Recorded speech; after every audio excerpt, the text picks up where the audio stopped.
Ankara and Moscow are passing through a stormy period in their regional alliance, and Monday's escalation in Syria's rebel-held Idlib province offered a new challenge for their entente. Will they burn bridges or find a common ground to continue their marriage of convenience, at least for a certain time?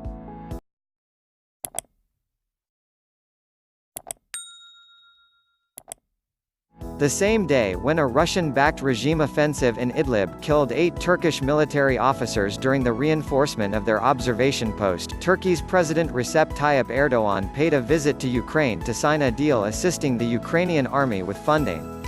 With a carefully designed and sharpened rhetoric, he raised an anti-Russian nationalist slogan there, "Glory to Ukraine," referring to the country's independence fight following the collapse of the Soviet Union, and denounced the Russian annexation of Crimea. Although the latest bloodshed in Syria was a harsh reminder of Russia's increasing frustration with Ankara's precarious moves, the two countries are likely to survive the crisis because they still have unfulfilled regional targets that require each other's support, experts say. According to the Sochi Agreement, signed by Russia, Turkey and Iran in September 2018, Ankara was supposed to eradicate the Hayat Tahrir al-Sham (HTS). Instead, HTS made inroads into strategic areas near Syria's main highways, M4 and M5, which connect major cities of Syria to Turkey. The Russians gave Turkey about 1.5 years to handle the HTS issue. It wasn't handled. They gave Turkey about 1.5 years to deal with road access. It wasn't handled. This offensive will reclaim the strategically important M5 and M4 highways for the regime. At that point, Turkey may consolidate and deploy forces closer to the border to absorb refugees. That's up to Ankara. Aaron Stein, director of the Middle East program at the US-based Foreign Policy Research Institute, told Arab News, he said. In the Syrian war, Ankara supports rebel forces against Bashar Assad's forces, which are backed by Moscow. The two countries also faced a serious crisis 5 years ago when Turkish military shot down a Russian fighter jet across the border with Syria. That crisis endured for about 7 months with a battle of words and deeds between the two countries, impacting trade, tourism and diplomatic ties, even with Russian news site Sputnik's Turkish section taking a critical editorial line against Erdogan's policies. Stein thinks Erdogan will still try and keep Putin on side also, because Ankara owes Moscow a lot of money for the acquisition of a $2 billion Russian S-400 air defense system, so the two sides still have lots to talk about.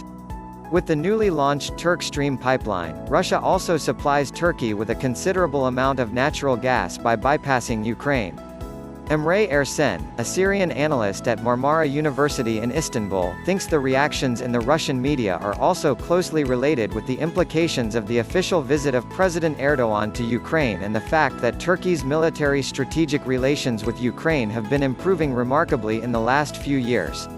Regarding Idlib, it is clear that the Sochi Agreement initiated by Ankara and Moscow in September 2018 is not really working anymore. Whether a new deal is going to be reached on this issue is yet unknown, as it seems Russia and the Assad regime are determined to resolve the crisis in Idlib with brute military force in the short term, he told Arab News. However, for Ersen, Ankara and Moscow still need each other's support in order to maintain their military influence in Syria.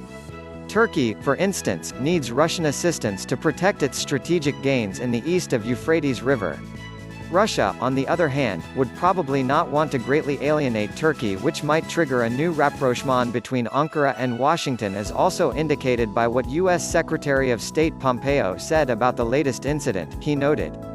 On Wednesday, Erdogan criticized Russia for failing to implement peace agreements and called for Moscow to better understand Turkey's sensitivities in Syria. Erdogan also repeated that Russia is not Turkey's interlocutor in Russia. It's entirely the regime and you should not block us, he said.